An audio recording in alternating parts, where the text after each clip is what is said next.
In the short time between the last time we visited with you, a deal with the Vancouver Canucks sending defenseman Carson Soucy to the New York Rangers for a third-round draft pick. Not surprising. No, not surprising given the level of interest in Carson Soucy. I would say over the last couple of days, right? And the Vancouver Canucks first approached the Soucy camp, I would say probably 2 weeks ago or so, to say we're interested in trading him. What do you think? He had no trade clause, and then it went quiet until earlier this week. And at that point, the interest started to elevate. It increased again this morning to a point where the New York Rangers are the team that ends up getting the big left shot veteran defenseman who has that physical tone and some history with J.T. Miller and Borgen.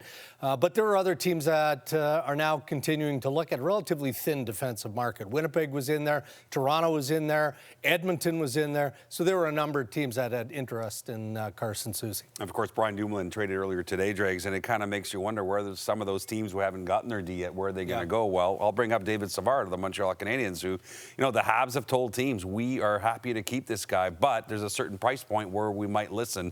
I think that price point is too steep as we speak, but today is not Friday. Today is Thursday. So I think the Habs are waiting to see on Armia, on Savard. Our team's going to circle back and pay a certain price tag, which I think is a second-round pick. And even there, the Habs are still in the playoff race. They might say, I don't know. So we'll see.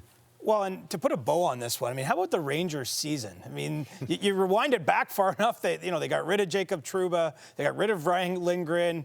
They've had a lot of in and out here. Even on this day, they trade Riley Smith back to Vegas while also, making the deal to bring Soucy in. And one part of that, of course, is Will Borgen, who they previously acquired from Seattle. Those two did play together once upon a time. So it really is a unique experiment, I would say, for the Rangers. You could probably write a book on this season because players have been going both ways from the Rangers Miller roster. in, Kako out, Jimmy Vesey out. Shesterkin, monster extension. It's a crazy overhaul for a team that is still somewhat in the race for a while. For a team that won the President's Trophy last year, yeah. And a team that a lot of people expected to challenge for it again this year. Just a strange season in New York.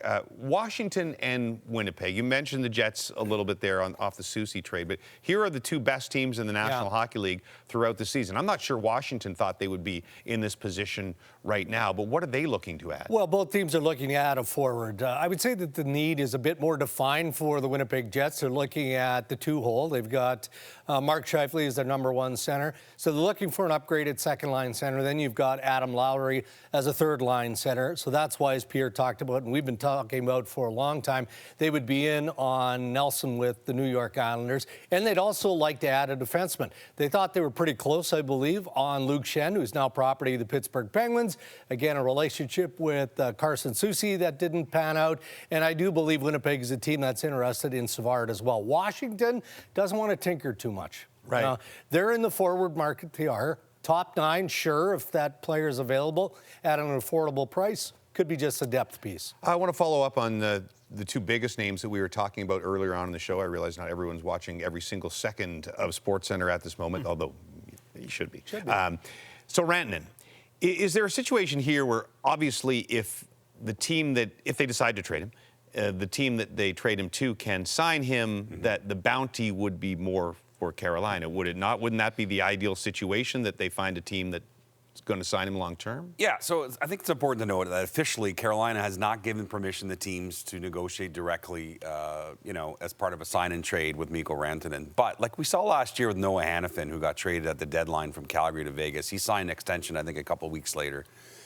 Teams that are willing to trade for Mikko Rantanen, if we mentioned the teams, Dallas, Florida, Vegas, maybe LA, they're going to do so once they at least have an idea that they might have a chance in talks eventually to sign this guy. Whether that's in 2-3 weeks or after the season, I don't know. But certainly you're not going in blind and trading for Mikko Rantanen and giving up these pieces in a blockbuster without having an idea whether or not you think you can sign him. That didn't work the first time. Ouch. Brad Marchand, who CJ reported, there is a decent chance now that the Boston Bruins do deal him and looking towards dealing him to the Western Conference. The Bruins can't stomach seeing him in a possibility in a Leafs jersey or a Sens jersey or something like that? I know you're trying to manifest this, but I would say not likely at this point. And look, what's interesting here, look, this isn't just a normal trade, right? You're talking about someone who was drafted by the organization, a second rounder way back when, was part of their 2011 Cup winning team. There's some emotions in this one. And Brad Marchand, has wanted to stay in Boston. That's been something he's voiced publicly and privately. It's been consistent with the negotiations. They just haven't, to this point, been able to get it across the finish line, which is why it does appear to be going towards a trade. But I should mention, he's got an 8-team no-trade clause in his contract. So he has a limited control over where this could end up. And so the Bruins have a lot of say in where they trade him, and there's probably certain cities they wouldn't want to see him play, even if you want him there. On Wednesday night, CJ, I think you identified Boston as a team that you wanted to watch, right? Yeah. And now there's obvious reason why we continue to pay attention to the Boston Bruins. But it goes beyond Brad Marchand, right? You've got Brandon Carlo, who a number of teams would be interested in. And you wonder why they'd want to trade Brandon Carlo when you consider the injuries that they have on defense. They moved Trent Frederick to the Edmonton Oilers, and they've got another young big forward in Justin Brazeau, who is in need of a contract and doesn't have a contract, and it doesn't sound like there's a whole lot of talk there in negotiations. So you could see a number of pieces moved out of Boston. Just a quick note on the Calgary Flames. I mean, we don't expect fireworks out of Calgary over the next 24 hours, but they are calling around, we're told, and looking to be a moderate buyer. They don't want to give up big futures, but could they add a forward? Could they add a D and help their lineup that's fighting dearly, trying to make the Stanley Cup playoffs? And since CRTC regulations insist that we include Braden Shen in every single insider trading, you wonder if Colton Parayko's injury announced today, that he'll be gone for likely 6 weeks, if that affects Doug Armstrong and the Blues' chances of making the playoffs, and whether they're more inclined to deal Shen. There, I got him in, Drakes.